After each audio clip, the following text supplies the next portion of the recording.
जय शिवराय मित्रांनो राज्यात शक्तीपीठ महामार्गाला होणारा विरोध लक्षात घेता राज्य शासनाच्या माध्यमातून 1 एप्रिल 2026 रोजी एक शासन निर्णय निर्गमित करून शक्तीपीठ महामार्गाचे अलाइनमेंट बदलण्याचा निर्णय घेण्यात आला।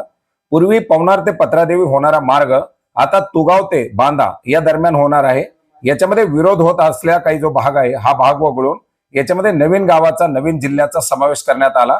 मित्रांनो, याच्याबद्दल आपण यापूर्वीच गुगल मॅपच्या माध्यमातून माहिती घेतली होती। हा महामार्ग कोणत्या गावामधून कोणत्या जिल्ह्यामधून जाणार आहे आणि आता याच गावामधील याच जिल्ह्यामधील जी काही जमीन याच्या अंतर्गत जाणार आहे त्याच्या सर्वे नंबरची आणि गावाची यादी राज्य शासनाच्या माध्यमातून प्रकाशित करण्यात आलेली आहे।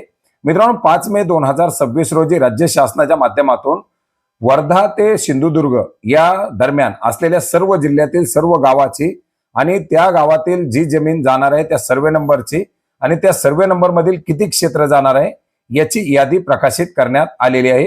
याच्यामध्ये आपण पाहू शकता वर्धा असेल किंवा यवतमाळ असेल, ज्या ज्या जिल्ह्यामधून या महामार्गाचा प्रवास होणार आहे त्या जिल्ह्यातील गाव आणि त्या गावातील सर्वे नंबर आणि सर्वे नंबर मधील क्षेत्र या ठिकाणी दाखवण्यात आलेले आहे।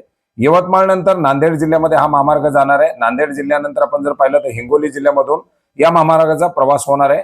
हिंगोली जिल्ह्यानंतर पुढे हा परभणी जिल्ह्यामध्ये प्रवास करेल। परभणी जिल्ह्यानंतर बीड असल्यानंतर याच्यानंतर लातूर नंतर धाराशिव, सोलापूर, सातारा, सांगली याचबरोबर कोल्हापूर आणि सिंधुदुर्ग अशा जिल्ह्यामध्ये हा महामार्ग प्रवास करणार आहे आणि या सर्व जिल्ह्यामधील सर्व तालुक्यामधील गावामधील सर्वे नंबर आणि सर्वे नंबर मध्ये जाणाऱ्या क्षेत्राची यादी या राजपत्राच्या माध्यमातून प्रकाशित करण्यात आलेली आहे। मित्रांनो, हे राजपत्र आपण ई-गॅजेट mahaonline.maharashtra.gov.in या संकेतस्थळावरती पाहू शकता। याची लिंक आपल्याला व्हिडिओच्या डिस्क्रिप्शन बॉक्स मध्ये सुद्धा देण्यात आलेली आहे।